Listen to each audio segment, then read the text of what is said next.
નમસ્કાર મિત્રો, શરૂઆત કરતાં પહેલાં ફરી એકવાર યાદ કરાવી દઉં. આજની વાર્તા સંપૂર્ણપણે કાલ્પનિક છે. પાત્રો, ઘટનાઓ, સ્થળો બધું જ માત્ર કલ્પનાનું છે. કોઈ જીવતી કે મૃત વ્યક્તિ સાથે કોઈ સંબંધ નથી. જો કોઈ સામ્યતા લાગે તો એ ફક્ત સંયોગ છે. આ વાર્તાનો એકમાત્ર હેતુ મનોરંજન છે. અમે કોઈ પ્રકારનું અનૈતિક વર્તન પ્રોત્સાહિત કરતા નથી. ચાલો હવે વાર્તા શરૂ કરીએ. નમસ્કાર મિત્રો, મારું નામ પારુલ છે. હું રાજકોટ શહેરના એક નાનકડા વિસ્તારમાં રહું છું. મારા પતિનું નામ હતું હરેશ. અમારા લગ્નને માંડ 3 વર્ષ થયા હતા.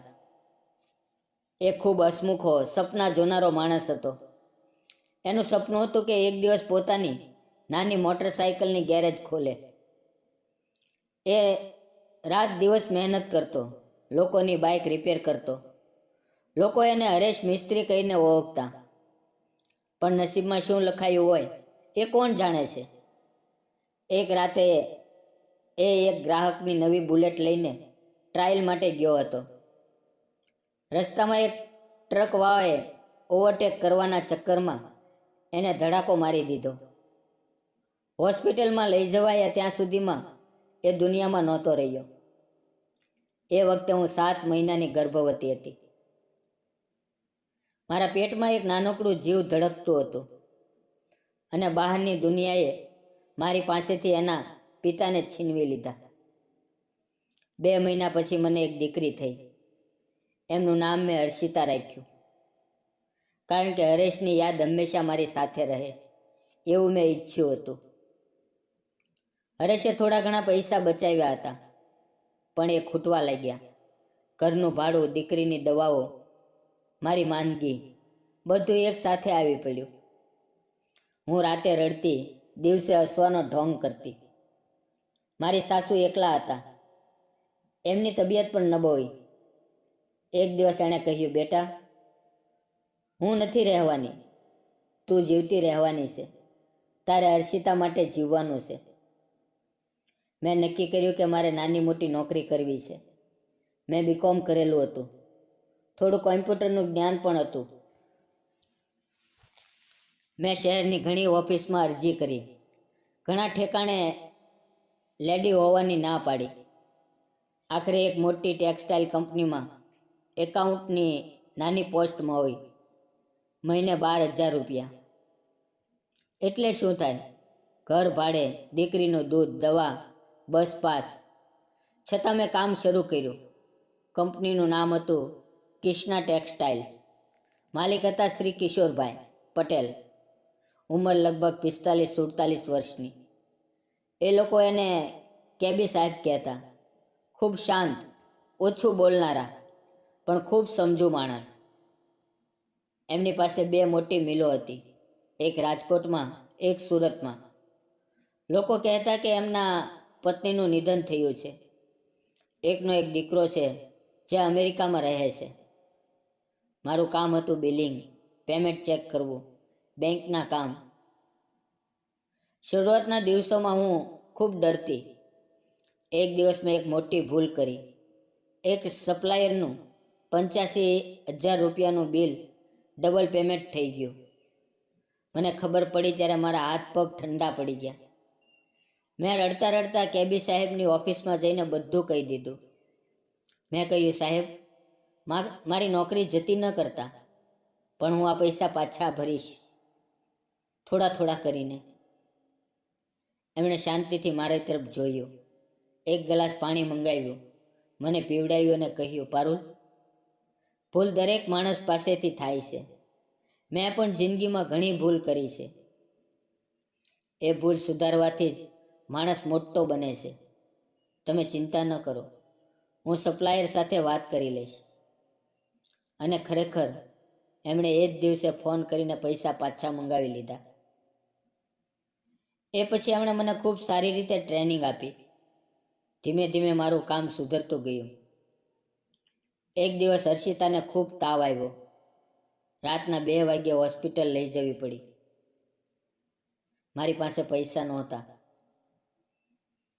મેં ઓફિસની એક સહેલીને ફોન કર્યો. એણે કેબી સાહેબને જણાવ્યું, આખી રાત હું હોસ્પિટલમાં બેઠી હતી. સવારે 6 વાગ્યે જોઉં છું તો કેબી સાહેબ પોતે આવ્યા છે. એમની પાસે એક નાનકડી દીકરીનો ડ્રેસ અને રમકડું પણ હતું. એમણે હર્ષિતાને ગોદમાં લીધી, એના માથે હાથ ફેરવ્યો અને કહ્યું, ચિંતા ન કરો, બધું બરાબર થઈ જશે. એમણે બિલ ભર્યું, ડૉક્ટર સાથે વાત કરી અને મને ઘરે મૂકી ગયા. એ પછી એમણે મને કહ્યું, પારુલ, હવેથી કંઈ પણ થાય તો સીધા મને ફોન કરજો, હું છું ને. ધીમે ધીમે એમની સાથે વાતચીત વધવા લાગી. એમણે મને કહ્યું કે એમની પત્નીને કેન્સર હતું. 4 વર્ષની લડત પછી એ ચાલી ગઈ. એમનો દીકરો રુદ્ર અમેરિકામાં છે, લગ્ન કરીને સેટલ થઈ ગયો છે. ભાગ્યે જ વર્ષમાં એકવાર આવે છે. એમનું ઘર મોટું છે પણ એકલતા ખૂબ છે. એક દિવસ ઓફિસમાં દિવાળીની પૂજા હતી. બધા કર્મચારીઓને બોનસ અને ગિફ્ટ મળી. મને પણ એક સુંદર સાડી અને એક બંધ કવર મળ્યું. ઘરે આવીને જોઉં તો એ કવરમાંથી 50,000 રૂપિયા હતા. હું રડી પડી. બીજા જ દિવસે હું એમની ઓફિસમાં ગઈ અને કહ્યું, સાહેબ, આટલા પૈસા હું લઈ નહીં શકું, મને શરમ આવે છે. એમણે હસીને કહ્યું, પારુલ, મારી પાસે પૈસા છે પણ કોઈ છે જ નહીં કે જેના માટે ખર્ચું. તારી દીકરી મને દીકરી જેવી લાગે છે. એને ખુશ જોવામાં જ મારી ખુશી છે. એ પછી એમણે મને એમના ઘરે દિવાળીમાં જમવા બોલાવી. પહેલી વાર હું એમના ઘરે ગઈ. ઘર ખૂબ મોટું હતું પણ એકદમ શાંત. એમણે પોતે રસોઈ બનાવી હતી, ઊંધિયું, જલેબી, પૂરી. હર્ષિતા એમની ગોદમાં બેસીને રમવા લાગી. એમણે હર્ષિતાને હર્ષુ કહીને બોલાવી. રાતે ઘરે પાછી આવતા મારી આંખોમાં આંસુ હતા, ખુશીના. ધીમે ધીમે એ અમારા જીવનનો ભાગ બની ગયા. રવિવારે અમને લઈ જતા, પાર્કમાં, મંદિરે, ક્યારેક દરિયા કિનારે. હર્ષિતા એમના પપ્પા કહેવા લાગી. એક દિવસ એમણે મને કહ્યું, પારુલ, હું જાણું છું કે હરેશની જગ્યા કોઈ નહીં લઈ શકે, પણ જિંદગી એટલી ખૂબ લાંબી છે. મારી પાસે બધું છે પણ કોઈ નથી. તારી પાસે બધું નથી પણ તું ખુદ બધું છે. શું તું મને અને હર્ષિતાને તારો સમજીને સ્વીકારીશ? મેં ઘણી રાતો વિચાર કર્યો. હરેશની તસવીર સામે બેસીને રડી. પણ જ્યારે હર્ષિતા ઊંઘમાં પણ પપ્પા પપ્પા બોલતી ત્યારે મારું દિલ ઓગળી જતું. આખરે મેં હા કહી દીધી.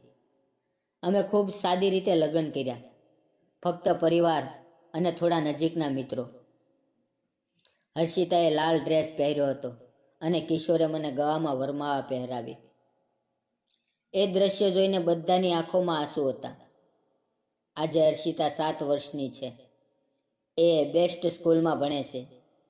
કિશોરે એનું નામ પણ બદલ્યું નહીં. એ હજુ પણ હર્ષિતા હરેશ કુમાર છે. ઘરમાં હરેશની તસવીર હજુ પણ છે.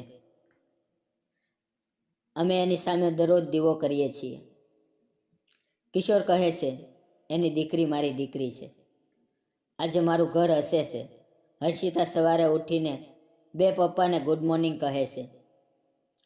એકને તસવીરમાં, એકને સામે. અને હું માનું છું કે જિંદગીમાં પ્રેમ ક્યારેય ઓછો નથી થતો. એ ફક્ત બદલાતો રહે છે, વધતો રહે છે. મિત્રો, તમને શું લાગે છે? પારુલે જે નિર્ણય લીધો એ સાચો હતો કે નહીં?